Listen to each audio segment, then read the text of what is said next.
Thank you. Many are asking again tonight, why are no-knock warrants used? When did they start? And how often do they happen? A no-knock warrant is an order. It's from a judge. It allows police to enter a home without notifying the people inside, without knocking, hence the term no-knock. No-knock warrants really started to be used in the 1970s as a way to combat the war on drugs. Federal agents would use them because of the element of surprise, so drug dealers couldn't destroy evidence. According to our partners at The Hill, just a few hundred no-knock warrants were used in 1972.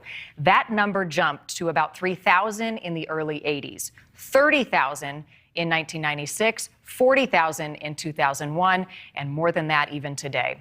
Florida and Oregon were among the first to ban the raids. Virginia and South Carolina would eventually follow suit. But since the death of Breonna Taylor in 2020, 27 states and 23 cities have considered such legislation. And at a federal level, Kentucky Senator Rand Paul introduced the Justice for Breonna Taylor Act, banning law enforcement at every level from conducting no-knock warrants. But the bill did not receive a vote.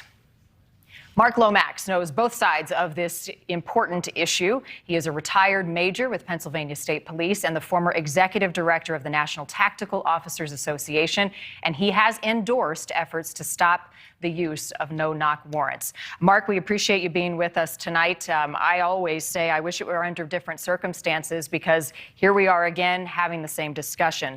But let's begin there. You do think that no-knock warrants should go away. Do you think they should go away completely?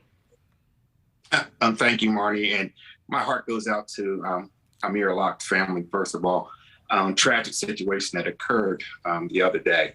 As far as no-knock warrants, there are specific times when they're necessary, and that's a very small sliver of the actual warrants being served.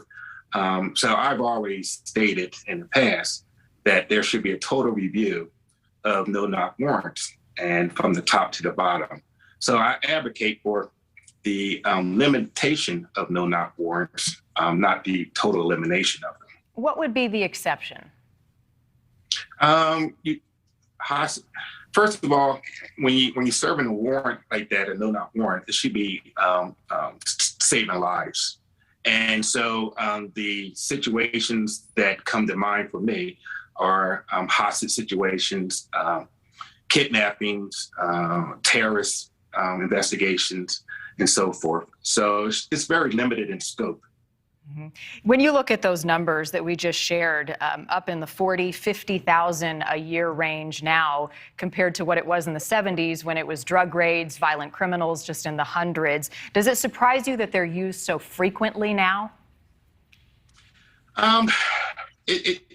It's surprising that it's so many.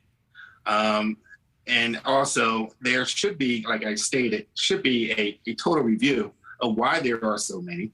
And one of the things that we tend to leave out in this equation when there is a no-knock warrant horror like we've seen the other day, is that the police are only one part of this equation. There's a state laws, and then there's the judiciary, those judges or magistrates that approve it. Then there's the approving authority, whether it's a solicitor or county attorney.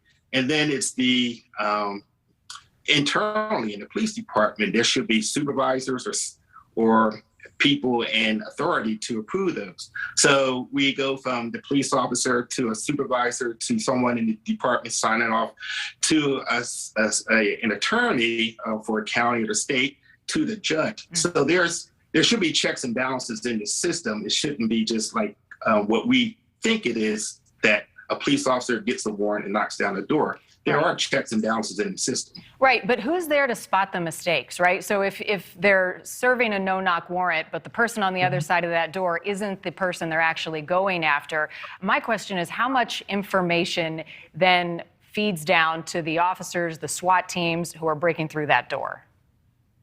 Absolutely, and that's a very good point, Marty.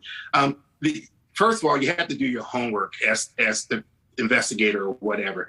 And what I mean by doing your homework is what's the warrant for? Is it for a person? Is it for evidence? Also, you do surveillance on the location. Who's in that place? Are there children there? Are there pets there? Is the adjoining location, what kind of walls, because bullets can go through walls. And then also, is there a way to apprehend that individual or talk to the individual outside that residence? Whether they're going to work or leaving the place where they live. So there's alternatives as opposed to just using a no-knock warrant. What has been so difficult about these to reform? I mean, we've seen some progress, right? I mentioned a moment ago that you've seen some states making some progress, but federally, I mean, it just seems to be at a standstill, and here we are again. What's the biggest holdup to making change, to reviewing the processes, the checks and balances that you speak of? I think you can't go one way to then go the complete opposite, meaning that when you say ban all no-knock warrants, there are situations where no-knock warrants are applicable. And so I think to pass legislation or whatever, there needs to be that conversation as to, somewhere in the middle, like the need for no-knock warrants and then the overuse of no-knock warrants. So I think the holdup is, how do you ensure that police officers and the civilians on the other side of that door are safe, and the police officers can do their jobs when it's necessary, like in a hostage situation or a kidnapping, but then limit those interactions like we saw the other day. It's a complicated situation and a dangerous one at that, as we've seen play out. Mark Lomax, appreciate your time tonight. Thank you. Thank you, Marty. Take care. Thanks for watching. Click the red subscribe button below so you can get more of NewsNation's fact-driven, unbiased coverage.